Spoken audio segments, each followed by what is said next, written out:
ఈ రాత్రి మనం అందరము కూడా దేవుని సన్నిధిని ఏకీభవించి దేవుని పరిశుద్ధ గ్రంథములో నుండి కొన్ని సంగతులు ఆలోచించడానికి, ధ్యానించడానికి దేవుడు మనకు అనుగ్రహించిన ఆయన కృపను బట్టి ఆయన నామమునకే మహిమ, ఘనత, కీర్తి, ప్రభావములు ఆరోపిస్తూ ఈ రాత్రి క్రైస్తవ జీవితాలకు అవసరమైన ప్రాముఖ్యమైన ప్రధానమైన అంశము మరొకటి మనం ధ్యానం చేసుకుని దేవుని సన్నిధిలో నుండి మనము తిరిగి వెళదాం. ప్రియులారా, శరీర సంబంధులమైన మనం అందరము కూడా ఆత్మ సంబంధులమై దేవుని ఎదుట నిలువబడాలి అని చెప్పి దేవుడు మనలందరినీ కూడా తన ఆత్మతో నింపి ఆయన సన్నిధిలో నిలువబెడుతూ ఉన్నారు. కనుక మనం అందరము కూడా దేవుని ఆత్మ చేత నింపబడవలసిన వారమై ఉన్నాము. అది వాక్యము స్పష్టంగా మనకి తెలియచేస్తూ ఉంది. అయితే మనము దేవుని ఆత్మ చేత ఎలా నింపబడతాము, దేవుని ఆత్మ చేత మనము నింపబడ్డాము అనడానికి సూచనలేంటి, వేటిని బట్టి దేవుని ఆత్మ చేత మనము నింపబడ్డాము, ఎక్కువ తగ్గించండి. ఈ విషయాలు బైబిల్ మనకి తెలియచేస్తూ మనల్ని ఆత్మీయ జీవితాలలో ముందుకు నడిపిస్తూ ఉంది. మనం ఎప్పుడైతే దేవుని ఆత్మచేత నింపబడ్డామో అప్పుడు మనలో కనబడేటువంటి ఫలము వలన మనము ఆత్మచేత నింపబడ్డాము లేదా ఆత్మచేత నడిపించబడుతున్నాము అనేది మనకు తెలుస్తుంది. దానిని అపొస్తలుడైన పౌలు గారు గలతీలో ఉన్న సంఘానికి లేఖ రాస్తూ, గలతీలకు రాసిన పత్రిక 5వ అధ్యాయము 22వ వచనము నుండి, ఒక వ్యక్తి ఆత్మచేత నింపబడితే అతనిలో ఎలాంటి ఫలములు కనిపిస్తాయన్న సంగతి రాసుకుంటూ వస్తూ ఉన్నాడు ఆయన. అయితే ఆత్మఫలం ఏమనగా, మొదటిది ప్రేమ, రెండవది సంతోషము, మూడవది సమాధానము, నాలుగవది దీర్ఘశాంతము, ఐదవది దయాళుత్వము, ఆరవది మంచితనము, ఏడవది విశ్వాసము, ఎనిమిదవది సాత్వికము, తొమ్మిదవది ఆశానిగ్రహము. ఈ 9 ఫలములకు విరోధమైన నియమం ఇంకొకటి లేదని చెప్పి అక్కడ రాస్తూ ఉన్నాడు. ఇందులో మనము చదువుకున్న 9 లక్షణాలు కలిపి ఆత్మఫలము అనడైన. అంటే ఈ మాటను బట్టి మనకు అర్థమయ్యేది ఏంటంటే, ఎవరైతే దేవుని ఆత్మచేత నింపబడ్డారో, దేవుని ఆత్మచేత నింపబడుతూ ఉన్నారో వారిలో ఈ 9 లక్షణాలు క్రమక్రమంగా కనిపిస్తూ ఉంటాయి. ఒకేసారి ఈ లక్షణాలు మన జీవితంలోనికి రావడం జరగదు. ఎందుకంటే మనము మానవులమై ఉన్నాము కనుక, లోకములో జీవిస్తున్నాము కనుక, లోక వైఖరి మనకి బాగా ప్రభావం చూపిస్తుంది కనుక, దేవుని ఆత్మచేత నింపబడిన మనము ఈ ఆత్మఫలములో ఎదగడానికి సమయం పడుతుంది. ఆ సమయమును మనము తీసుకుని క్రమక్రమంగా ఎదుగుతూ ఉండాలి. అలా మనము అనుభవములోనికి వచ్చేసరికి ఈ 9 లక్షణాలు మన జీవితంలో జాగ్రత్తగా చూపించడానికి మనం సిద్ధమవ్వాలి. ఇందులో ఈ రాత్రి 4వ లక్షణమైన దీర్ఘశాంతాన్ని గూర్చి మీతో మాట్లాడడానికి నేను ఇష్టపడుతూ ఉన్నాను. ఎందుకంటే క్రైస్తవులు దేవుని పిల్లలుగా ఈ లోకములో కొనసాగుతూ ఉన్నప్పుడు మనము ధరించుకోవలసిన ప్రాముఖ్యమైన లక్షణము దీర్ఘశాంతం. మనము జీవిస్తున్న లోకము మనలో ఉన్న శాంతాన్ని కోల్పోయే పరిస్థితులు కల్పిస్తూ ఉంటుంది. మన చుట్టూ ఉన్న మనుషులు కానీ, మన చుట్టూ ఉన్న పరిస్థితులు కానీ, ఇవన్నీ కూడా మనలో ఉన్న శాంతాన్ని కోల్పోయేలా చేస్తాయి, ఆవేశానికి గురి చేస్తాయి. దాని ద్వారా చెయ్యకూడని వాటిని, చేయదగని వాటిని, దేవునికి నచ్చని వాటిని మనము చేసే అవకాశం ఉంది. దేవునికి ఆయాసము పుట్టించే మార్గాలలో మనము నడిచే అవకాశం ఉంది. కనుక మనము దీర్ఘశాంతమును గురించి దేవుని వాక్యములో నుండి శ్రద్ధగా తెలుసుకుని దానిని జీవితములో అన్వయించుకుని దీర్ఘశాంతము మీద మన జీవితాలు కట్టుకొనగలిగితే దేవునికి మహిమ కలుగుతుంది, మన జీవితాలకు నెమ్మది కలుగుతూ ఉంటుంది. ఈ దీర్ఘశాంతమును గూర్చి కొలస్సీలకు రాసిన పత్రిక 3వ అధ్యాయము 12వ వచనములో రాస్తున్న ఒక మాటను చూద్దాం. కొలస్సీలకు రాసిన పత్రిక 3వ అధ్యాయము 12వ వచనం. కాగా దేవుని చేత ఏర్పరచబడిన వారును పరిశుద్ధులను ప్రియులైన వారికి తగినట్లుగా, అంటే దేవుని చేత మీరు ఏర్పరచబడ్డారు అని అనుకుంటే, మొదటిది పరిశుద్ధులము మేము అని అనుకుంటే, రెండవది మేము దేవునికి ప్రియమైన వారము అనుకుంటే, వారికి ఉండేటువంటి లక్షణాలు ఏంటట? మీరు జాలి కలిగిన మనస్సు, కఠినమైన మనస్సు కాదు. క్రైస్తవులకి కఠినమైన మనస్సు ఉండకూడదు. కఠినమైన మనస్సు కలిగిన వారిని దేవుడు ఒప్పుకోడు, దేవుడు అంగీకరించాడు. అందుకే మొదటిగా చెప్తున్నాడు జాలి కలిగిన మనస్సు. రెండవది ఏంటి? దయాళుత్వము. మూడవది ఏంటి? వినయము. నాలుగవది ఏంటి? సాత్వికము. దీర్ఘశాంతమును మీరు ధరించుకోండి అని చెప్తున్నాడు. మన ఒంటి మీద బట్టలు ఎలాగైతే వేసుకుంటామో ఆ విధముగా దీర్ఘశాంతాన్ని ధరించుకోమంటున్నాడు. ఎందుకు దీర్ఘశాంతాన్ని ధరించుకోమని చెబుతున్నాడు? ఒంటి మీద ధరించుకున్న బట్టలు ఏమో చేస్తాయి చెప్పండి? ఒంటి మీద ధరించుకున్న బట్టలు ఏం చేస్తాయి? మన శరీరాన్ని కప్పుతాయి, మన శరీరాన్ని సంరక్షిస్తాయి. బయట నుంచి వచ్చేటువంటి డస్ట్ మన శరీరానికి అంటి మన శరీరము పాడవకుండా, మన శరీరము ఏ విధమైన వ్యాధులకు గురి కాకుండా, బయటనున్నటువంటి క్రిమికీటకాలు మన శరీరం మీద పేరుకుపోకుండా మన ఒంటి మీద ఉన్న వస్త్రాలు మనల్ని కాపాడతాయి. ఇది మన శరీరమును కప్పి మనల్ని మర్యాదగా ఉంచుతుంది. అలాగే దీర్ఘశాంతము కూడా మన మనస్సుని, మన ఆత్మని కప్పి ఉంచుతుంది అని చెప్తూ ఉన్నాడు. అందుకే ధరించుకోండి అన్న పదాన్ని వాడాడు అక్కడ. ఒక వ్యక్తి జీవితంలో దీర్ఘశాంతము చేసే పని ఏంటో తెలుసా? ఆ వ్యక్తి మనస్సుని, ఆ వ్యక్తి ఆత్మని ఒక వస్త్రము శరీరాన్ని ఎలాగైతే కప్పి ఉంచుతుందో అలా కప్పి ఉంచుతుంది. దీర్ఘశాంతము మనస్సును కాపాడుతుంది, దీర్ఘశాంతము మన ఆత్మను కాపాడుతుంది. దీర్ఘశాంతము లోకములో నుండి ఏ విధమైన మలినము మన మనస్సును గాని ఆత్మను గాని అంటకుండా మన పవిత్రతను కాపాడుతుంది దీర్ఘశాంతము. అందుకే అన్నాడు ఆయన, ఏమన్నాడు? మీరు దేవుని చేత ఏర్పరచబడిన వారును పరిశుద్ధులను ప్రియులైన వారికి తగినట్లు సాత్వికమైన మనస్సు, దయాళుత్వము, వినయము, సాత్వికము, దీర్ఘశాంతాన్ని ధరించుకోండి అని చెప్తూ ఉన్నాడు.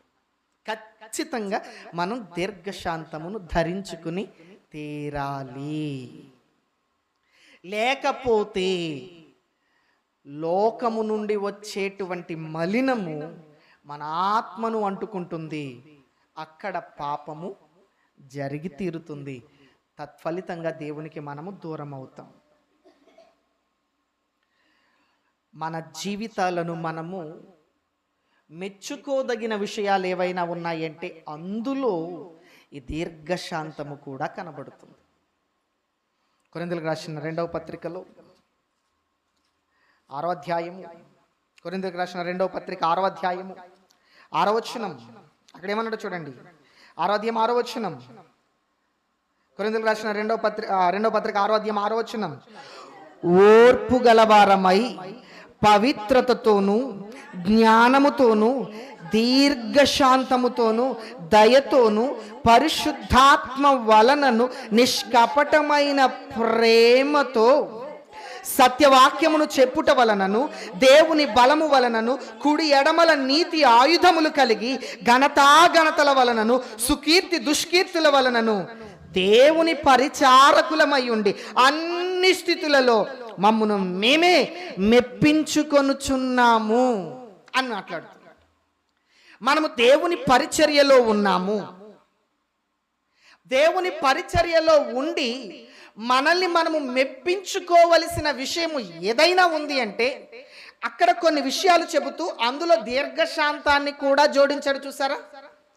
పరిచర్య చేసేవాడికి ఎప్పుడు కూడా దీర్ఘశాంతం ఉండాలి, ఆవేశం ఉండకూడదు, తొందరపాటు ఉండకూడదు. దేవుని సన్నిధిలో సేవ చేసేవారు, పరిచర్య చేసేవారు దీర్ఘశాంతము కలిగిన వారై ఆ పరిచర్య చేయాలి. ఆవేశాలతో పరిచర్యలు చేయకూడదు, కోపాలతో పరిచర్యలు చేయకూడదు, ఉద్రేకాలతో పరిచర్యలు సేవలు చేయకూడదు. అవి ఎట్టి పరిస్థితుల్లోనూ మెచ్చుకొనదగినవి కానే కాదు. కనుకనే దేవుడు తన వాక్యములో చెబుతూ ఉన్నాడు, ఏంటది? మీలో దీర్ఘశాంతము మెచ్చుకొనదగినది, మీ పరిచర్యకు అది తగినది. కాబట్టి దేవుని పిల్లలుగా దీర్ఘశాంతం అనే లక్షణాన్ని ఎప్పుడు కోల్పోకుండా మనం జాగ్రత్త పడాలి. అంత మాత్రమేనా అనుకుంటే కాదు. దీర్ఘశాంతము ఆత్మఫలములలో మొదటి ఫలమైన ప్రేమకు సాదృశ్యంగా కనబడుతూ ఉంది. మనము ఎవరినైనా ప్రేమించినట్లయితే ప్రేమించిన వారి విషయంలో చాలా దీర్ఘశాంతము కలిగిన వారమై ఉంటామండి. అందుకే చూడండి, ప్రేమించిన వారు ఏ పొరపాటు చేసినా అంత త్వరగా కోపం రాదు, ఆవేశం రాదు. ప్రేమించిన వారు ఏ తప్పు చేసినా అంత త్వరగా ద్వేషం రాదు. కారణం ఏంటి? ప్రేమకున్న లక్షణం అది. ప్రేమ, దీర్ఘశాంతము, ఈ రెండు ఒకదానితో ఒకటి అనుసంధానము చేయబడి మన జీవితాన్ని దేవునిలో స్థిరంగా నిలబెడతాయి. అందుకే కొరింథీయులకు రాసిన మొదటి పత్రికలో 13వ అధ్యాయములో ప్రేమకుండే లక్షణాలు చెప్తున్నాడు. చూడండి, అక్కడ ప్రేమకుండే లక్షణాలలో ఇదొకటి మాట్లాడుతున్నాడు. కొరింథీయులకు రాసిన మొదటి పత్రిక 13వ అధ్యాయము 4వ వచనములో ప్రేమకుండే లక్షణాలు చెబుతున్నాడు. ప్రేమ దీర్ఘకాలము సహిస్తుంది. అంటే ప్రేమ దీర్ఘశాంతము కలిగినది అవుతుంది. దీర్ఘశాంతములో నుండి ప్రేమ పుడుతుంది. ప్రేమకుండే లక్షణాలు ఇవి. ఈ ప్రపంచం ప్రేమకుండే లక్షణాలని మార్చేసింది. కాబట్టి ఈరోజు ఎవరినైనా ప్రేమిస్తే వారి లక్షణాలు వేరువేరుగా ఉంటున్నాయి. కానీ బైబిల్ చెబుతున్న ప్రేమ, దాని లక్షణాలు మొదటిదేంటి? ప్రేమ దీర్ఘకాలము సహిస్తుంది. ప్రేమకున్న లక్షణం శాశ్వత కాలం.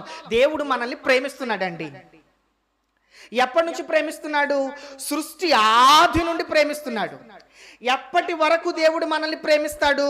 సృష్టి అంతము వరకు ప్రేమిస్తాడు, లేదా మన జీవిత అంతము వరకు దేవుడు ప్రేమిస్తాడు. దేవుడు మనలను ప్రేమిస్తున్నాడు కనుక తన ప్రేమ మనలని సహించేలా చేస్తుంది. ఎన్నిసార్లు దేవునికి ఆయాసము పుట్టించుంటాం చెప్పండి మనం? ఎన్నిసార్లు దేవునికి కోపం పుట్టించుంటాం చెప్పండి? ఎన్నిసార్లు దేవునికి రోషం పుట్టించుంటాం చెప్పండి? ఎన్నిసార్లు దేవునికి అసహ్యం పుట్టించుంటాం చెప్పండి? మన చేతలు, మన నడవడిక, మన ప్రవర్తన, మన తలంపులు ఎన్నోసార్లు దేవుడు తన వాక్యము ద్వారా మనల్ని గద్దిస్తున్నా, హెచ్చరిస్తున్నా, బోధిస్తున్నా, సరిచేస్తున్నా, నడిపిస్తున్నా, తప్పిపోతున్న మన పరిస్థితులు దేవునికి కోపాన్ని పుట్టిస్తాయో పుట్టించవో చెప్పండి? కానీ దేవుడు మనల్ని సహిస్తున్నాడు, దేవుడు మనల్ని భరిస్తున్నాడు, దేవుడు మనల్ని ఓపికతో కనిపెడుతున్నాడు. కారణం ఏంటి? దేవుడు మనల్ని ప్రేమిస్తూ ఉన్నాడు. కనుకనే ఇప్పటికీ మీలో చాలా మంది అనుకుంటూ ఉండొచ్చు, ఏంటది? ఎన్నో పాపాలు చేసిన వాళ్ళు భూమి మీద దర్జాగా బ్రతుకుతున్నారు, ఎన్నో దోషాలు చేసిన వాళ్ళు, ఎన్నో తప్పిదాలు చేసిన వాళ్ళు, అసలు దేవునికి అసహ్యమైన కార్యాలు చేసిన వాళ్ళు అందరూ కూడా చాలా దర్జాగా బ్రతుకుతున్నారు, చాలా ప్రశాంతంగా బ్రతుకుతున్నారు, భయం లేకుండా బ్రతుకుతూ ఉన్నారు. అలాంటి వాళ్ళు ఎవరి మీదకి దేవుని ఉగ్రత రావట్లేదు, దేవుని కోపం పడట్లేదు, దేవుడు అలాంటి వాళ్ళు ఎవరిని నాశనం చేయట్లేదు, వాళ్ళని బాధ పెట్టట్లేదు, కష్టపెట్టట్లేదు అని మనకి మనం ఆలోచన చేసుకుంటా ఉంటాం. కానీ వాస్తవం ఏంటంటే దేవుడు అందరినీ సహిస్తూ ఉన్నాడు, అందరినీ ప్రేమిస్తూ ఉన్నాడు. అందుకే అన్నాడు అక్కడ యోహాను సువార్త 3:16లో, దేవుడు లోకమును ఎంతో ప్రేమించాడు, మంచివాడిని ప్రేమిస్తున్నాడు, చెడ్డవాడిని ప్రేమిస్తున్నాడు, పరిశుద్ధులను ప్రేమిస్తున్నాడు, పాపాత్ములను ప్రేమిస్తూ ఉన్నాడు, పరిశుద్ధులను బలపరచుటకు ప్రేమిస్తున్నాడు, పాపాత్ములను పరిశుద్ధ పరచుటకు ప్రేమిస్తున్నాడు, మంచి వారిని ప్రోత్సహించడానికి ప్రేమిస్తున్నాడు, చెడ్డవారిని మార్చడానికి ప్రేమిస్తూ ఉన్నాడు. దేవుని ప్రేమ కాలము మన జీవితములో నిలిచి ఉన్నప్పుడే ఆయన చేత మనము ప్రేమించబడాలి. మన జీవితాలను మనము మార్చుకుంటూ ఉండాలి, మన జీవితాలను మనము దేవుని ఎదుట సరిచేసుకుని స్థిరపరుచుకుంటూ ఉండాలి. లేదు, దేవుడు మనల్ని ప్రేమించే పరిస్థితి, ఆయన ప్రేమించే కాలము పోయిందా, మన జీవితాల్లో మరలా దేవుని ప్రేమ దొరకదు. పుట్టినప్పటి నుంచి ఇప్పటి వరకు మనము దేవుని చేత సహించబడుతున్నాం. అంత మాత్రమేనా? ఆయన ప్రియకుమారుడు మన రక్షకుడైన యేసుక్రీస్తు ప్రభువు వారు భూమి మీదకి వచ్చిన తర్వాత మనందరి కోసం ఆయన ప్రాణత్యాగము చేసి మరణాన్ని జయించి తిరిగి లేచి పరలోకములోనికి వెళ్ళిన తర్వాత తండ్రి కుడి పార్శ్వమందు ఆయన కూర్చుని మన కొరకు విజ్ఞాపన చేస్తున్నట్లుగా చెప్తూ ఉన్నాడు. చూడండి, రోమీయులకు రాసిన పత్రిక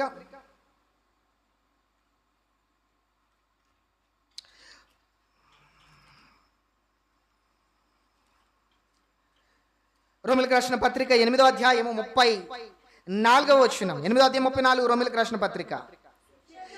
శిక్ష విధించువాడెవడు? చనిపోయిన క్రీస్తు యేసే. అంతేకాదు, మృతులలో నుండి లేచిన వాడును, దేవుని కుడి పార్శ్వమున ఉన్నవాడును, మన కొరకు విజ్ఞాపనము కూడా చేయువాడు ఆయనే.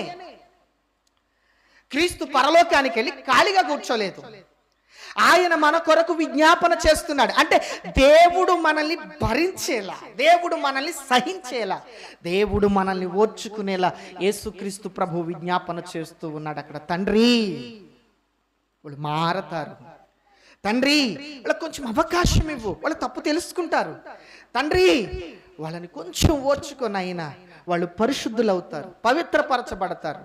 భూమి మీద నా వాక్యాన్ని నేను ప్రకటింప చేస్తున్నాను, భూమి మీద నీ పిల్లలు, నా సహోదరులు సహోదరులు ప్రార్థనలు చేస్తూ ఉన్నారు, భూమి మీద దైవ కార్యాలు జరుగుతూ ఉన్నాయి, హెచ్చరికలు చేయబడుతూ ఉన్నాయి. మార్పు చెందుతారు నాయన, మార్పు చెందుతారు నాయన. దయచేసి ఓర్చుకోండి, దయచేసి క్షమించండి. తండ్రి దగ్గర యేసుక్రీస్తు ప్రభు మన కొరకు విజ్ఞాపన చేస్తున్నాడండి. అంటే ఒక వ్యక్తిని మనం ప్రేమిస్తే దీర్ఘకాలము సహిస్తాము, దీర్ఘకాలము సహిస్తాము. నీవు సహనాన్ని కోల్పోతే ప్రేమను కోల్పోయినట్లు, నీవు సహనాన్ని వదిలిపెట్టేస్తే నీ ప్రేమ మొత్తం నిర్వీర్యమైపోతూ ఉంటుంది. ప్రేమ దీర్ఘకాలము సహిస్తుంది. 2, ప్రేమ దయ చూపిస్తుంది, మొండిగా ఉండదు, అస్సలు మొండిగా ఉండదు. ప్రేమలో దయ ఉంటుంది, కఠినత్వం ఉండదు. తర్వాత ఏమన్నాడు? ప్రేమ ఉప్పొంగదు, అమర్యాదగా నడువదు, స్వప్రయోజనమును విచారించుకొనదు, త్వరగా కోపపడదు, అపకారమును మనస్సులో పెట్టుకోదు. ప్రేమ అపకారాన్ని మనస్సులో పెట్టుకోదు. కొంతమంది మనుష్యులు అపకారాలను మనస్సులో పెట్టుకుని సాధిస్తూ ఉంటారు. అది ప్రేమ కానే కాదు. క్షమించేది ప్రేమ. ప్రేమ దుర్నీతి విషయమై సంతోషపడక సత్యమునందు సంతోషించును, అన్నిటికీ తాళుకొనును, అన్నిటినీ నమ్మును, అన్నిటినీ నిరీక్షించును, అన్నిటినీ ఓర్చును. ప్రేమ శాశ్వత కాలము ఉండును.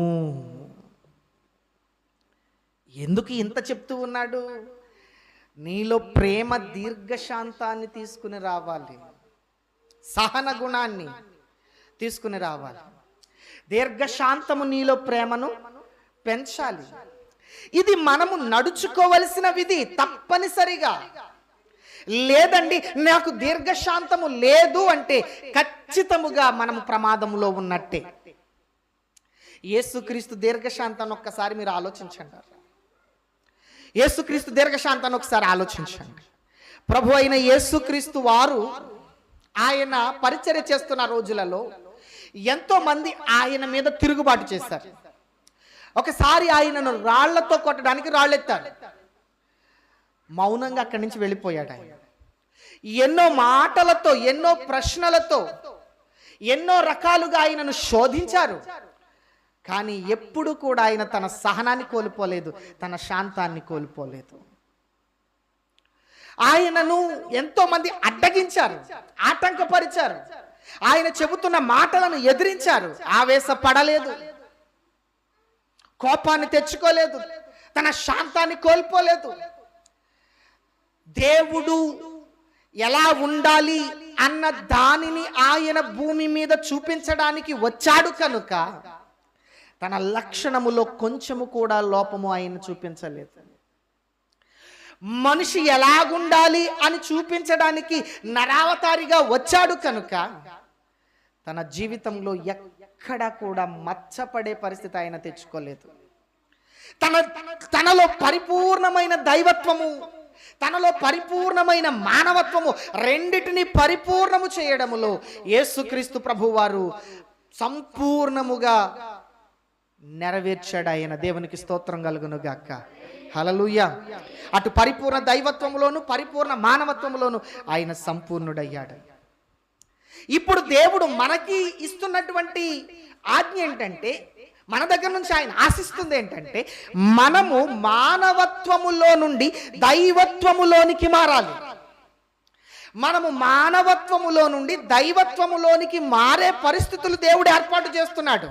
కానీ చాలా మంది చేస్తున్న పని ఏంటంటే, లేదు నేను దైవత్వములోనికి రాను, నేను ఇంకా మానవత్వములోనే ఉంటాను.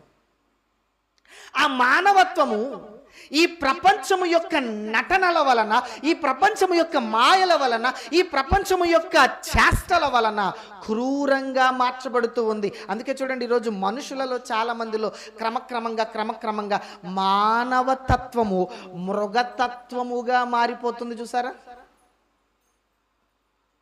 మానవతత్వం కాస్త మృగతత్వంగా మారిపోతుంది. దేనికి వెనుకాడట్లేదు ఈరోజు చాలా మంది. చంపడానికి వెనుకాడట్లేదు, దోచుకోవడానికి వెనుకాడట్లేదు, అన్యాయాలు చేయడానికి వెనుకాడట్లేదు, మోసాలు చేయడానికి వెనుకాడట్లేదు, దేనికి వెనుకాడట్లేదు. చూస్తూ కొంతమందిని చూస్తున్నప్పుడు ఇంత క్రూరత్వం ఏంటరా అనిపిస్తూ ఉంటుంది. ఏంటి ఇంత మృగతత్వం ఏంటి అనిపిస్తూ ఉంటుంది ఒక్కొక్కసారి. దేవుడు ఇలాంటి పరిస్థితి రాకూడదని చెప్పే మానవ తత్వము దైవతత్వములోనికి మారాలని భూలోకానికి నరావతారిగా యేసుక్రీస్తు ప్రభువారిని పంపించారు. ఆయన వచ్చారు, ఇదిగో ఈ దివ్య వాక్యాన్ని మనకు అనుగ్రహించారు. ఆయన తిరిగి పరలోకానికి వెళ్ళారు. ఈ వాక్యము ద్వారా మనతో మాట్లాడుతూ ఉన్నారు. ఎఫెసీయులకు రాసిన పత్రిక 4వ అధ్యాయం, ఎఫెసీయులకు రాసిన పత్రిక 4వ అధ్యాయము, ఎఫెసీయులకు రాసిన పత్రిక 4వ అధ్యాయం 3-4 వచనాల్లో చూడండి ఒకసారి మాట. మీరు పిలువబడిన పిలుపునకు తగినట్లుగా దీర్ఘశాంతముతో కూడిన సంపూర్ణ వినయముతోను సాత్వికముతోను మీరు నడుచుకోవాలని ప్రభువును బట్టి ఖైదీనైన నేను మిమ్మల్ని బతిమాలుకుంటున్నాను. అందరినీ దేవుడు పిలిచాడు, లోకములో నుండి పిలిచాడు, తన వెలుగులోనికి పిలిచాడు, పాపములో నుండి పిలిచాడు, పరిశుద్ధతలోనికి పిలిచాడు. దేవుడు మనలను పిలిచిన తర్వాత మన మీద పెట్టిన బాధ్యత, మీరు దీర్ఘశాంతము కలిగి ఉండాలి. ఎందుకు పిలువబడ్డారు? మీరు దీర్ఘశాంతము మీలో కనబడాలి. అదే అన్నాడు చూస్తారా, మీరు పిలువబడిన పిలుపుకు తగినట్లు, మీరు పిలువబడిన పిలుపుకి తగినట్లు. అక్కడేమన్నాడు? దేవుని చేత ఏర్పరచబడిన వారికి తగినట్లు, పరిశుద్ధులకు తగినట్లు, ప్రియులకు తగినట్లు. ఇక్కడేమన్నాడు? మీరు మిమ్మల్ని పిలిచిన పిలుపుకు తగినట్లు. ఇక్కడ కూర్చున్న అందరినీ దేవుడు పిలిచాడు. దేవుడు పిలిచాడు కాబట్టే మనము సంఘములో ఉన్నాం. దేవుడు పిలవకపోతే లోకములోనే ఉంటాం. ఈరోజు లోకములో ఉన్న వాళ్ళందరూ దేవుడు పిలుస్తున్నా సరే పిలుపుకు లోబడని వ్యక్తులుగా, లోబడని మానవులుగా కనబడుతూ ఉన్నారు. దేవుడు మనల్ని పిలిచాడు గనుక, ఆయన పిలిచిన పిలుపుకు మనము లోబడ్డాము గనుక ఇక్కడ మనము సంఘములో ఉన్నాం. పిలుపుకు లోబడిన వారేమో సంఘములో ఉన్నారు, పిలుపుకు లోబడిన వారేమో సంఘానికి వెలుపల లోకములో ఉన్నారు. కనుక ఇక్కడ మీరు పిలిచిన పిలుపుకు తగినట్లుగా దీర్ఘశాంతముతో కూడిన సంపూర్ణ వినయముతో, సాత్వికముతో మీరు నడుచుకోవాలి ఖచ్చితంగా. లేదండి నేను నడుచుకోను అంటావా? తప్పది. నడుచుకోకపోతే పిలుపుకు అన్యాయం చేసిన వాళ్ళం అవుతాం. నడుచుకోకపోతే మనం ఏర్పరచబడిన వారి లెక్కలోనికి రాము. అందుకే అంటాడు యేసుక్రీస్తు ప్రభువారు ఉపమానాలు చెబుతూ, ఒక ఉపమానంలో ఒక మాట అంటాడు. ఏంటది? పిలువబడిన వారు అనేకులు, ఏర్పరచబడిన వారు కొందరే. చాలా మందిని దేవుడు పిలుస్తున్నాడు, కానీ అందులో ఏర్పరచబడిన వారు మాత్రమే దేవుని సంఘములో ఉంటున్నారు. అందుకే పేతురు గారు మన పిలుపు గురించి ఒక హెచ్చరిక చెబుతున్నాడు. చూడండి, పేతురు గారు రాసిన పత్రిక వచ్చింది. పేతురు గారు రాసిన పత్రిక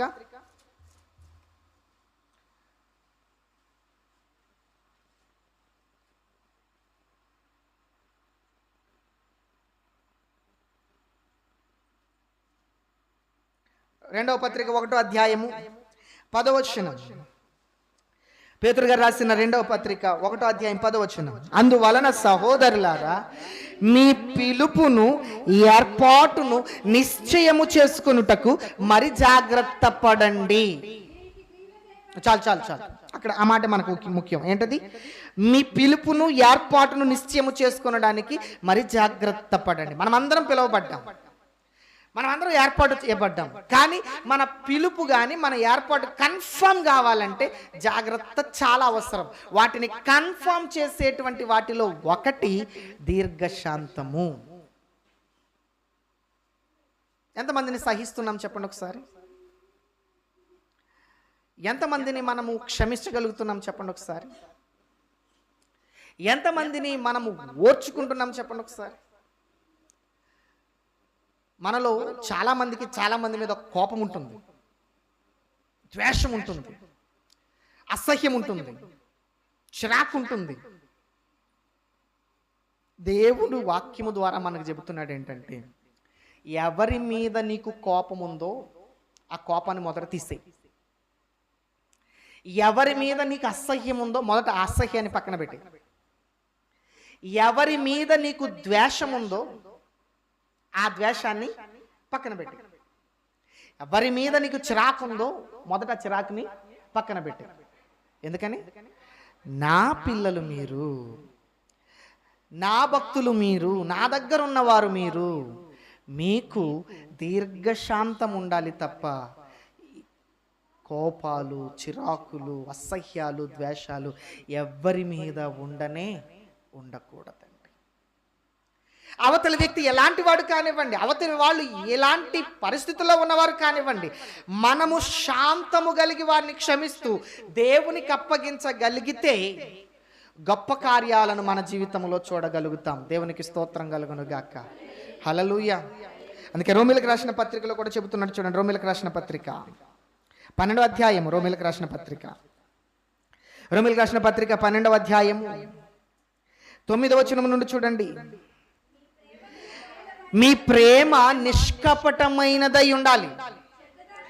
చెడ్డదాన్ని అసహించుకోండి ఫస్ట్. ఏంటది? ఏది చెడ్డది? ఎదుటి వ్యక్తి మీద మనము కలిగి ఉన్న ద్వేషాలు, విషపు చూపులు, కోపాలు, చిరాకులు, అసహ్యాలు, ఇవన్నీ కూడా చెడ్డవి. వాటిని అసహించుకోండి మీరు. మరి దేన్ని దేన్ని దేన్ని అలవాటు చేసుకోవాలి? మంచి దానిని హత్తుకొనండి. ఏది మంచిది? దీర్ఘశాంతము మంచిది. మన చుట్టుప్రక్కల ఎంతో మంది ఉంటారు, మన మనస్సులో ఆలోచనలలో ఎంతో మంది ఉంటారు. వాళ్ళందరి విషయములో దీర్ఘశాంతమును మనము అలవాటు చేసుకోవాలండి. దీర్ఘశాంతమును మనం అలవాటు చేసుకోగలిగితే మన జీవితాలకు ఒక శ్రేష్టమైనటువంటి దీవెన మనకి కలుగుతుంది. ఎక్సినోవ్ అనేటువంటి ఒక వ్యాపారి ఉండేవాడట. ఈ వ్యాపారి ఏదో అక్కడక్కడ ఈ తీర్థాలు జరుగుతూ ఉంటాయి కదా, ఆ తీర్థాలు జరుగుతూ ఉన్న కాడ ఏయో కొన్ని బొమ్మలు వేసుకుని డబ్బులు సంపాదించుకునేవాడు. డబ్బులు సంపాదించుకుని కుటుంబాన్ని పోషించుకుంటూ ఉండేవాడు. ఒకరోజు దూర ప్రాంతం వెళ్లాల్సి వచ్చింది. ఎక్కడో ఒక పెద్ద తీర్థం జరగబోతూ ఉంది. అక్కడికి వస్తువులు వేసి ఆ వస్తువులు అమ్మి తన భార్యకి బిడ్డలకి వస్తువులు కొనాలని చెప్పేసి అని ఆశపడి బయలుదేరాడు. ఆ ముందు రోజు రాత్రి అతనికి ఒక కల వచ్చింది. ఆ కల వచ్చినప్పుడు వాళ్ళ ఆవిడకు ఒక కల వచ్చింది. ఏంటి ఆ కల? ఈమె తిరిగి మరలా వాళ్ళ ఆయన చూసేసరికి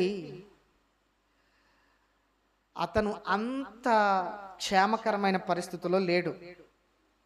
బాగా వయసు అయిపోయి, పండు ముసలైపోయి, బాగా బలహీనుడైపోయి కనిపించాడట కలలో.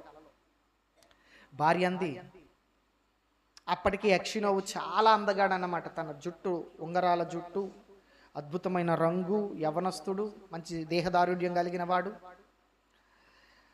భార్య అన్నది, ఏమండి మీరు వెళ్ళొద్దండి. ఎందుకని అడిగితే, నిన్న రాత్రి నాకు కల వచ్చింది అన్నది. కల విన్న తర్వాత గట్టిగా నవ్వుకున్నాడు. లేదు లేదు, అదేమీ జరగదు. ఒకవేళ కల వచ్చిన అది అదృష్టానికి సూచన తప్పితే అది చెడ్డ కల ఏం కాదు. నేను జస్ట్ అలా వెళ్ళి అది ముగిసిపోయిన వెంటనే నేను సంతోషంతో తిరిగి వస్తాను చూడు అన్నట్టు. వద్దంటున్నా సరే పట్టు మీద బయలుదేరి వెళ్ళిపోయాడు. దారిలో ఒక వ్యాపారి తగిలాడట. ఈ ఇద్దరు కలిసి ప్రయాణం చేశారు. ఒకరోజు రాత్రి వాళ్ళిద్దరు కలిసి ఒక చోట ఉండాల్సి వచ్చింది. ఇద్దరు కలిసి ఒక చోట ఉన్నారు. తెల్లారేసరికి ఈ ఎక్సినోవ్ కొంచెం ముందుగానే లేచిపోయి, తెల్లవారుజామునే లేచిపోయి తన ప్రయాణము కొనసాగించాడు. ఇతను అక్కడే ఉండిపోయాడు. తెల్లారి లేచేసరికి ఇతనితో కూడా కలిసిన వ్యాపారి హత్య చేయబడి ఉన్నాడట. పోలీసులు వచ్చారు, చూశారు.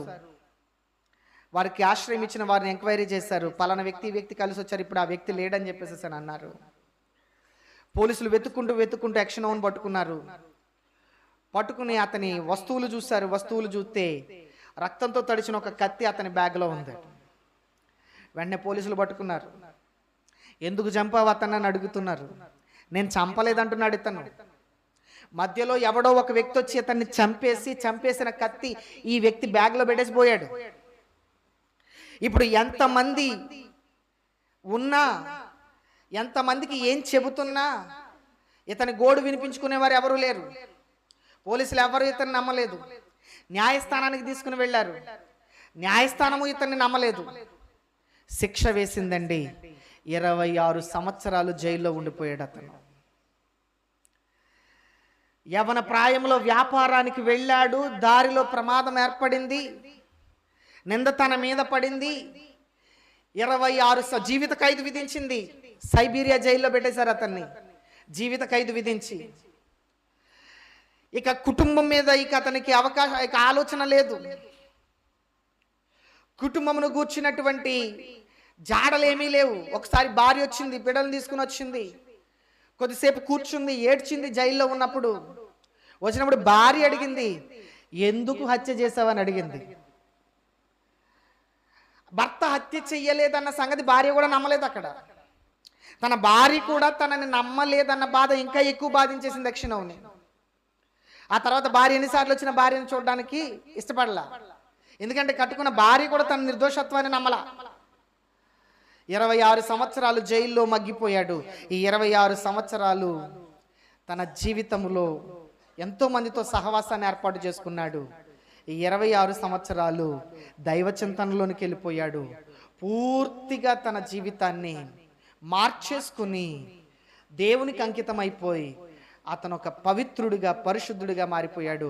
అక్కడున్న అధికారులు, అక్కడున్న జైల్లో ఉన్న తోటివారు వీళ్ళందరూ కూడా యెష్షయిని పరిశుద్ధుడు అని పిలిచి గౌరవిస్తూ ఉండేవారండి. ఇలా భక్తి సాధన చేసుకుంటూ జైల్లో కాలం గడుపుతున్న అతని దగ్గరకి ఇప్పుడు ఎవరైతే ఆ వ్యక్తిని 26 సంవత్సరాల క్రితం హత్య చేశాడో ఆ వ్యక్తి ఇప్పుడు వచ్చాడు. నిజంగా ఆ వ్యక్తిని చంపేసిన హంతకుడు ఇప్పుడు దగ్గరకు వచ్చాడు. మొత్తానికి ఇతనే హత్య చేశాడు, ఇతను హత్య చేసి నేరాన్ని నా మీద మోపేశాడు, ఇతని వలన నేను అన్యాయంగా శిక్ష అనుభవించాను అని యెష్షయికి తెలిసింది.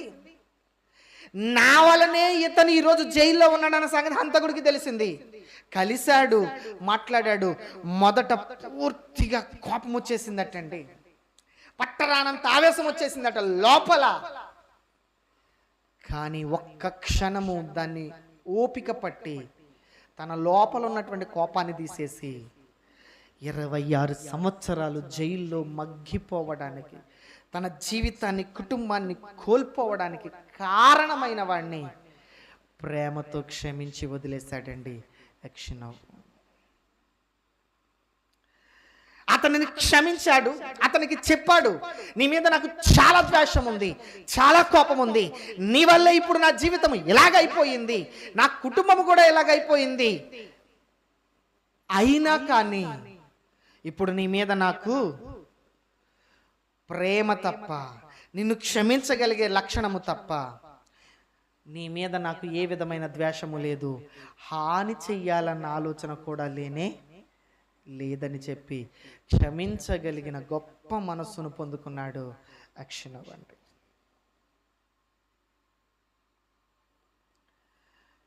ఆ తర్వాత అతనికి విడుదల వచ్చింది. అధికారులు వచ్చి అతనికి రిలీజింగ్ ఆర్డర్ ఇచ్చారు. అతను అన్నాడు, ఇంక నేను బయటకు వెళ్ళలేను, నేను ఎక్కడే ఉండిపోతాను. ఎందుకు బయటకు వెళ్ళలేవు? బయట ప్రపంచం నీకొద్దా? బయట ప్రపంచంతో నీకు సంబంధాలు వద్దా? నీకు కుటుంబం వద్దా అని అడిగితే యెష్షయి అంటున్నాడు, బయట ప్రపంచంతో ఇప్పుడు సంబంధాలు పెట్టుకుని నేను సాధించగలిగేది ఏమీ లేదు. నా జీవితము పూర్తిగా దైవ చింతనతో నిండిపోయింది. ఇప్పుడు నాకు కోపము లేదు, ఆవేశము లేదు, ద్వేషము లేదు. ఇప్పుడు నాకున్న బాధ్యతల్లో ఒక్కటే, నేను ఎవరినైనా క్షమించగలగాలి, నేను అందరినీ ప్రేమించగలగాలి అని సాక్ష్యం చెబుతూ ఉన్నాడు యెష్షయి. ఈ మాట, చెడ్డదానిని మీరు అసహ్యించుకోనండి, చెడ్డవాడిని అనలేదు ఇక్కడ, చెడ్డవాడిని అనలేదు, చెడ్డదానిని మీరు అసహ్యించుకోనండి, మంచి వాటిని హత్తుకొనండి అన్నాడు ఇక్కడ. మనం ఎప్పుడు కూడా మనిషిలో ఉన్న చెడు లక్షణాలని అసహ్యించుకోవాలి తప్ప మనుషులను అసహ్యించుకోవడం కాదు. సాధ్యమైనంత వ్యక్తి యొక్క మార్పుకే మనం ప్రయాసపడాలి. అది బైబిల్ మనకి నేర్పిస్తున్న తత్వం అండి. దేవునికి మహిమ కలుగును గాక. ఏమన్నాడు ఇక్కడ? ఏమన్నాడు? చెడ్డదాన్ని అసహించుకుని మంచి దానిని హత్తుకొని ఉండుడి. సహోదర ప్రేమ విషయములో ఒకని యందొకడు అనురాగము గలవారై ఘనత విషయములో ఒకరిని ఒకడు గొప్పగా ఎంచుకోనండి. చాలాసార్లు చెప్పాను నేను మీకు ఈ మాట. ఎవరిని తక్కువగా చూడొద్దు, ఎవరిని కించపరిచేలా చూడొద్దు, నీ ఎదుట ఎవరిని కూడా హీనులుగా చూడొద్దు. దేవుని వాక్యము మనకి తెలియజేస్తుంది ఏంటో తెలుసా? నీ ఎదుట ఉన్న వారిని నీకంటే గనులుగా చూడమంటూ ఉన్నాడు. వీరు నాకంటే గొప్పవారు, వీరు నాకంటే గనులైన వారు, నా ముందు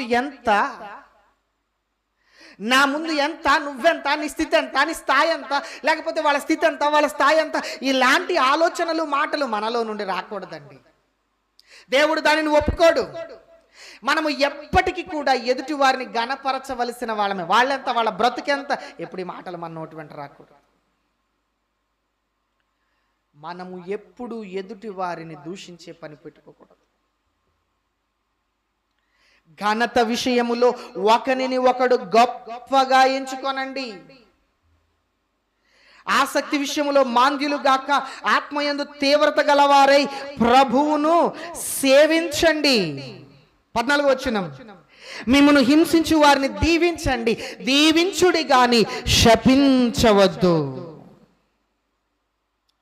17వ వచనం, కీడుకు ప్రతి కీడు ఎవ్వనికి చేయవద్దు.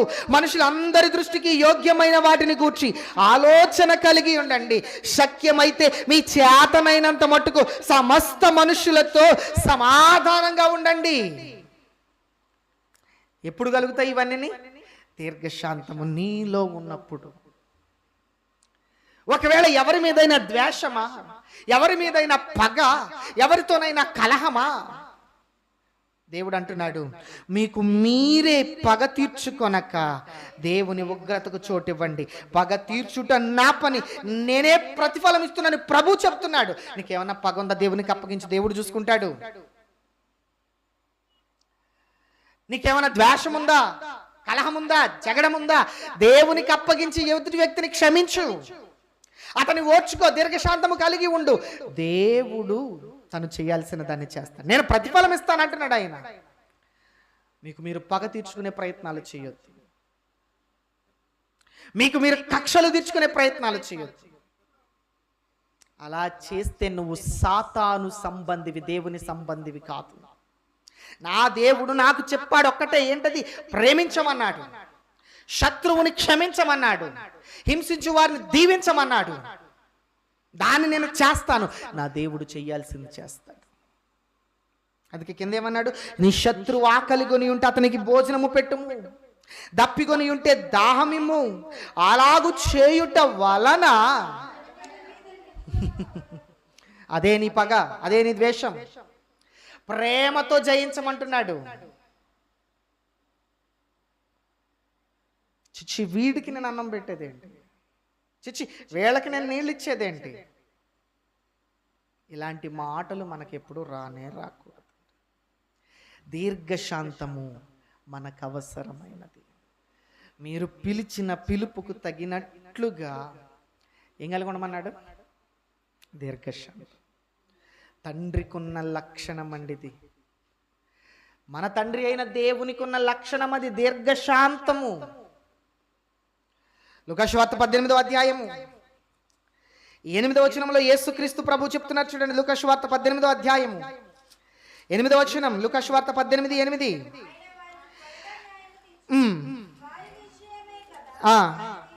ఆయన దీర్ఘశాంతమును చూపిస్తున్నాడు. ఆయన మీ పట్ల దీర్ఘశాంతము కలిగి ఉన్నాడు. దీర్ఘశాంతాన్ని చూపుతున్నాడు దేవుడు. దేవునికి ఉన్న లక్షణం. పేతురు గారు రాసిన 2వ పత్రిక 3వ అధ్యాయం 9వ వచనం. పేతురు గారు రాసిన 2వ పత్రిక 3వ అధ్యాయం 9వ వచనం ఏమన్నాడు చూడండి. కొందరు ఆలస్యమని ఎంచినట్లు ప్రభు తన వాగ్దానాలను గూర్చి ఆలస్యం చేయువాడు కాదు గాని ఎవరు నశించాలని ఇచ్చయింపకుండా, ఎవ్వరు నాశనం అవ్వకూడదు, దేవునికి ఉన్న ఆశది. ఎవ్వరు నరకానికి వెళ్ళకూడదు, దేవునికి ఉన్న కోరికది. అందరూ మారు మనస్సు పొందాలని కోరుతూ మీ అందరి ఎడల దీర్ఘశాంతము కలిగిన వాడై ఉన్నాడు. దేవునికి అంత దీర్ఘశాంతం ఉంటే దేవుని సన్నిధిలో నడుస్తున్న మనకి దీర్ఘశాంతము ఉండాలా వద్దా చెప్పండి. నీ తండ్రి లక్షణమే అది. మరి ఆయన కొడుకుగా, ఆయన కూతురుగా ఆ లక్షణం మనకొద్దా? తండ్రికి ఉన్న మంచి లక్షణాలు బిడ్డలకి లేకపోతే ఆ బిడ్డలు ఎలాంటి వారు చెప్పండి? పితృద్రోహము చేసిన బిడ్డలు కాదా వాళ్ళు? వారు పుట్టిన జన్మను అన్యాయం చేసిన వాళ్ళు కాదా వాళ్ళు?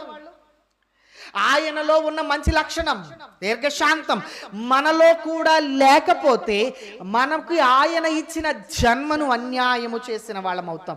ఏం సాధించలేమండి మనం ఆవేశం వల్ల, కోపం వల్ల మనం ఏమి సాధించలేమండి. ద్వేషాల వల్ల, పగల వల్ల మనము సాధించగలిగేది ఏమీ లేదు. మనం సాధించగలిగేది ఏమీ లేదు. ప్రియులారా, 2016లోనో 17లోనో సెప్టెంబర్ 14వ తారీఖున మిర్యాలగూడలో ఒక హత్య జరిగింది. మన మీటింగ్స్ ప్రారంభం 14, 15, 16 ఆ టైంలో. అదే సమయంలో మిర్యాలగూడ నుంచి పాస్టర్ గారు మన దగ్గరికి వచ్చారు. 14వ రోజు, మొదటి రోజు. కులాంతర వివాహం చేసుకుంది కూతురు అని చెప్పేసి అన్ని మారుతురావు అనేటువంటి ఒక వ్యక్తి కొంతమంది మనుషుల్ని పెట్టి తన కూతుర్ని పెళ్లి చేసుకున్నటువంటి వ్యక్తిని ప్రణయ్ దారుణంగా అత్యంత కిరాతకంగా చంపేశాడు. ఆ టైంలో అది చాలా సెన్సేషన్ అయ్యింది. అప్పుడు జరిగిన ఆ హత్యకి ఈరోజు కోర్టు తీర్పిచ్చింది. ఈరోజు కోర్టు తీర్పిచ్చి అందరికీ శిక్ష వేసింది. ఇందులో ప్రధాన ముద్దాయిగా ఎంచబడింది ఎవరంటే కూతురు తండ్రి. చాలా ధనవంతుడు. ఈ కూతురు తండ్రితో పాటు అతని అమ్మాయి చిన్నాన్న, వాళ్ళ కారు డ్రైవరు, ఒక ఆటో డ్రైవరు, ఆ తర్వాత బయట పక్క రాష్ట్రం నుంచి బీహార్ నుంచి తీసుకొచ్చిన ఒక గ్యాంగ్, మరికొంతమంది అక్కడ ఉన్న లోకల్ వాళ్ళు, వీళ్ళందరూ కలిసి ఒక్కడిని అన్యాయంగా చంపేశారు. చంపి ఏమైనా సాధించగలిగారా అంటే కేసు రిజిస్టర్ అయి ఇన్వెస్టిగేషన్ జరుగుతున్న టైంలో మారుతిరావు అమ్మాయి తండ్రి ప్రశాంతత లేక, నెమ్మది లేక, తట్టుకోలేక, భరించలేక ఒక లాడ్జ్కి వెళ్ళి రూమ్ తీసుకుని ఆ లాడ్జ్లో ఆత్మహత్య చేసుకుని చచ్చిపోయాడు.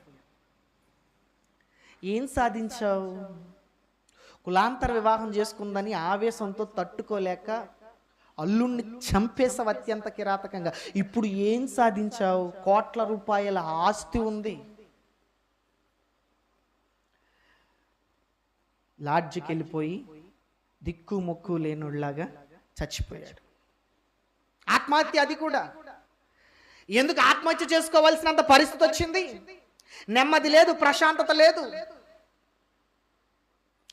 ఇప్పుడు దానిలో భాగమై ఉన్న అందరినీ అరెస్ట్ చేసింది. ఇప్పుడు అందులో ఏ2 ముద్దాయిగా ఉన్నాడు. బీహార్ నుంచి వచ్చినటువంటి వాడు ఒకడు, సంథింగ్ సుభాష్ ఏదో పేరు, వాడి పేరు సుభాష్ శర్మ ఏదో. వాడికి ఉరి శిక్ష వేశారు. మిగిలిన వాళ్ళందరికీ జీవిత ఖైదు వేసేసారు. అమ్మాయి చిన్నానికి జీవిత ఖైదు, వాళ్ళ ఇంటి కారు డ్రైవర్కి జీవిత ఖైదు.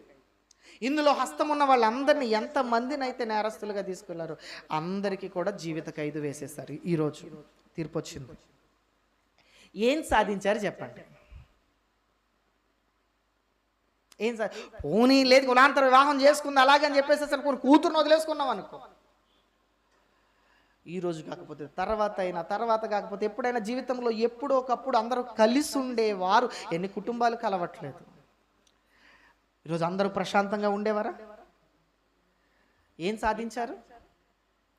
మన కోపాలు, ద్వేషాలు, ఆవేశాలు, తొందరపాట్లు ఇవన్నీ కూడా ఉన్న వాటిని కోల్పోయే పరిస్థితి తీసుకొస్తుంది తప్పితే లాభకరమైన దాన్ని దేన్ని తీసుకురాదు.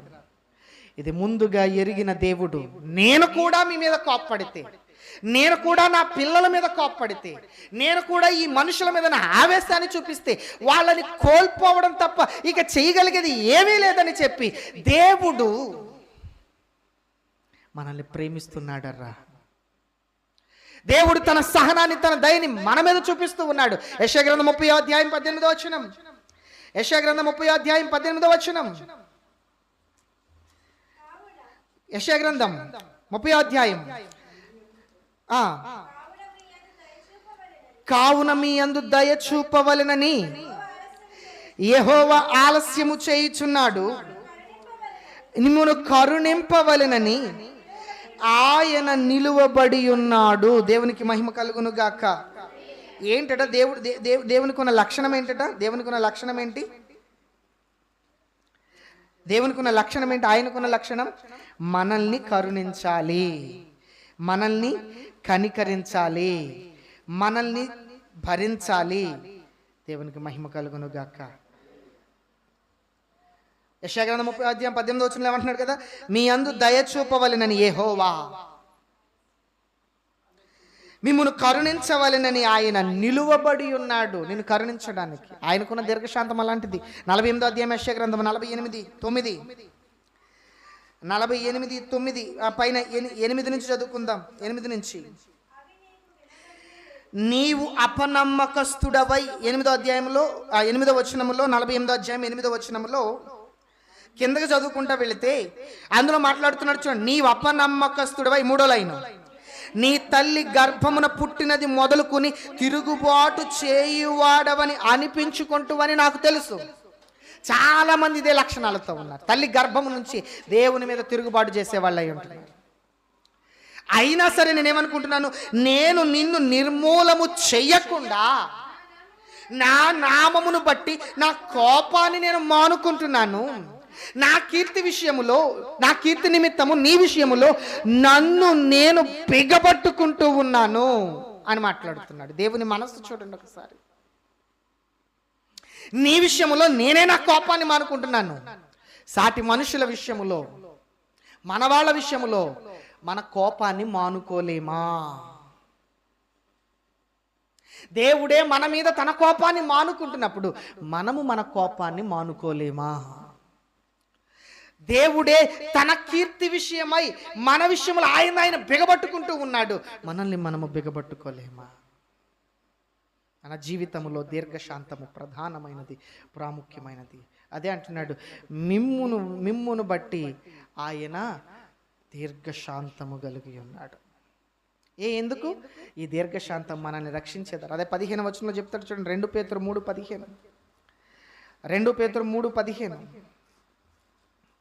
పేతురుగా రాసిన పత్రిక 2వ పత్రిక 3వ అధ్యాయం 15వ వచనంలో చెప్తున్నాడు అక్కడ, మరియు మన ప్రభు యొక్క దీర్ఘశాంతము రక్షణార్థమైనదని ఎంచుకొనండి. దేవుని దీర్ఘశాంతము రక్షణార్థమైనది, మనల్ని రక్షించేది. దీర్ఘశాంతము మనల్ని కాపాడుతున్నారు. నిజంగా దేవుని కుమారుడు అని నమ్ముతున్నావా? నువ్వు నిన్ను దేవుని కుమార్తెవని నమ్ముతున్నావా? అయితే నీకుండవలసిన లక్షణం దీర్ఘశాంతము. సామెతల గ్రంథం 19వ అధ్యాయం 11వ వచనం. సామెతల గ్రంథం 19వ అధ్యాయం 11వ వచనం. సామెతల గ్రంథం 19వ అధ్యాయం. ఒకని సుబుద్ధి వానికి దీర్ఘశాంతమునిచ్చును, తప్పులు క్షమించుట అట్టి వానికి ఘనతనిస్తుంది అని రాయించాడు. దీర్ఘశాంతము నీకు ఎలాగొస్తుంది? నీ బుద్ధి వలన వస్తుంది. ఆ బుద్ధి మంచిదైతే నీలో దీర్ఘశాంతము కలుగుతుందట. ఎవరి తప్పులైనా మనం క్షమించామనుకోండి, దేవుని దృష్టిలో అది ఘనతగా ఎంచబడుతూ ఉందట. ఏది దేవుని దృష్టిలో ఘనత? ఏది దేవుని దృష్టిలో ఘనత? తప్పులు క్షమించడం దేవుని దృష్టిలో ఘనత. అందుకే అన్నాడు సామెతల గ్రంథం 16:32 అంటున్నాడు చూడండి. 16వ అధ్యాయం 32 సామెతల గ్రంథం. సామెతల గ్రంథం 16వ అధ్యాయం. పరాక్రమశాలి కంటే దీర్ఘశాంతము కలిగిన వాడు శ్రేష్టమైన వాడు. దేవుని దృష్టిలో శ్రేష్టమైన వాడు ఎవరు? పరాక్రమశాలి కంటే దీర్ఘశాంతము కలిగిన వాడు శ్రేష్ఠుడు. పట్టణమును పట్టుకొనిన వాని కంటే తన మనస్సును స్వాధీనపరుచుకుని వాడు శ్రేష్ఠుడు. మన మనస్సును అదుపులో పెట్టుకుని దీర్ఘశాంతము కలిగి ఉండాలి. మరికొన్ని వాక్యాలు చూద్దాం. సామెతల గ్రంథం 14:29. 14వ అధ్యాయం సామెతల గ్రంథం 29వ వచనం. దీర్ఘశాంతము కలిగిన వాడు మహావివేకి. దీర్ఘశాంతము కలిగిన వాడు మహావివేకి. దేవుని ఎదుట నీ దీర్ఘశాంతము వివేకిగా నిన్ను చూపెడుతుంది. 17వ అధ్యాయం 27 సామెతల గ్రంథం 17:27. సామెతల గ్రంథం 17:27. మితముగా మాట్లాడువాడు శాంత గుణము గలవాడు, వివేకము గలవాడు. శాంత గుణము గలవాడు, వివేకము కలిగిన వాడు. సామెతల గ్రంథం 15వ అధ్యాయం 18వ వచనం. 15వ అధ్యాయం సామెతల గ్రంథం 18వ వచనం.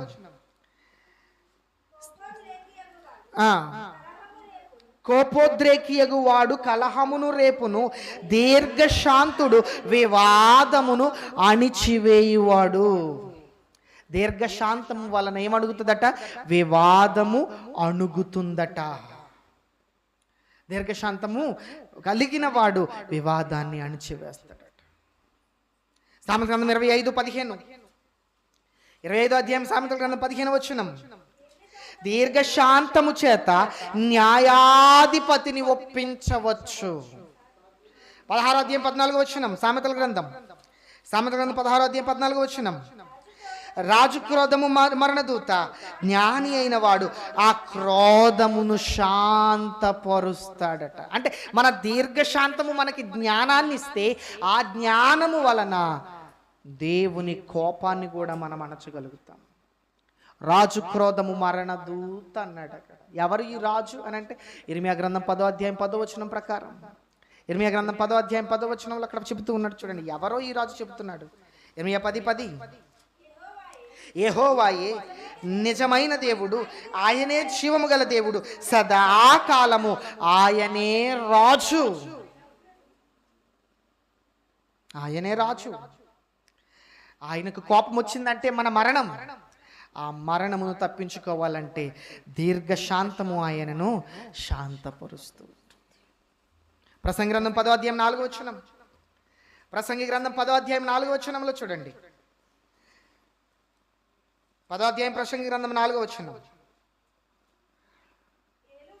ఏలువాడు నీ మీద కోపపడిన ఎడల నీ ఉద్యోగము నుండి నీవు తొలగిపోకుము. ఓర్పు గొప్ప ద్రోహ కార్యములు జరగకుండా చూస్తుంది. దీర్ఘశాంతము వలన మనకు వచ్చిన ఓర్పు ఏం చేస్తుందట? ద్రోహాలు ఎక్కువగా జరగకుండా చూస్తుందట. ఎందుకు ఈరోజు ద్రోహ కార్యాలు జరుగుతున్నాయి? ఈ దీర్ఘశాంతము లేకే.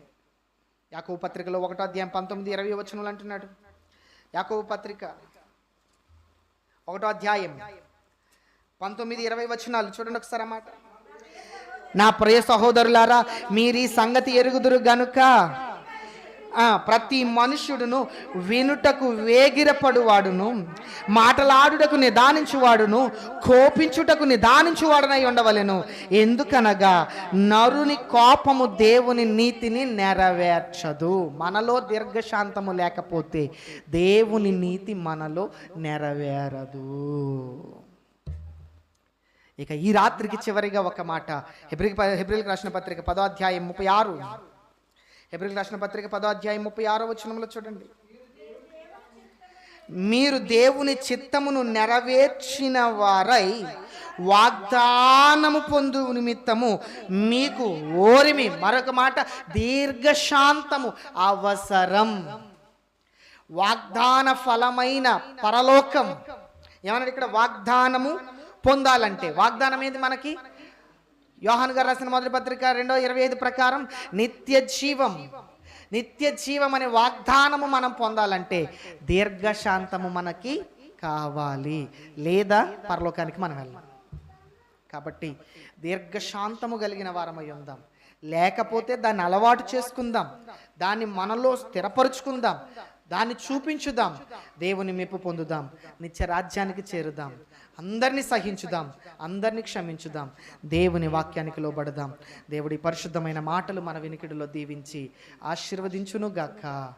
ఆమేన్, ఆమేన్. మోకరించండి, కన్నులు మూసుకొనండి, ప్రార్థన చేసుకుందాం. కృపా కనికరాలు కలిగిన మా గొప్ప తండ్రి, నీ పరిశుద్ధమైన పవిత్రమైన నామమునకు వందనాలు, కృతజ్ఞతలు, స్తోత్రాలు చెల్లించుకుంటూ ఉన్నాం. ఈ రాత్రి మీరు మాకిచ్చిన వాక్య సంగతులను బట్టి కృతజ్ఞతలు.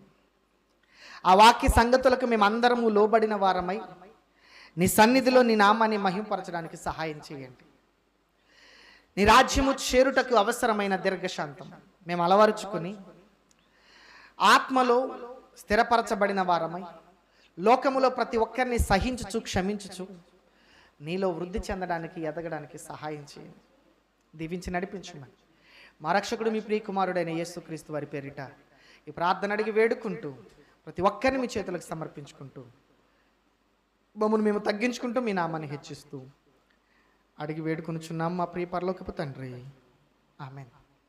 మన పరమ తండ్రి అయిన దేవుని ప్రేమ, మన ప్రభువును రక్షకుడైన యేసుక్రీస్తు వారి యొక్క కృప, మనందరి ఆదరణకర్త అయిన పరిశుద్ధాత్మ యొక్క అన్యోన్య సహవాసము సన్నిధి దేవుని ప్రియులారా మీకు మీ కుటుంబాలకు నూరంతలుగా తోడైండును గాక. ఆమేన్. God bless you. సమాధానాలతో మన గృహాలకు తిరిగి వెళదాం. అందరికీ వందనాలు.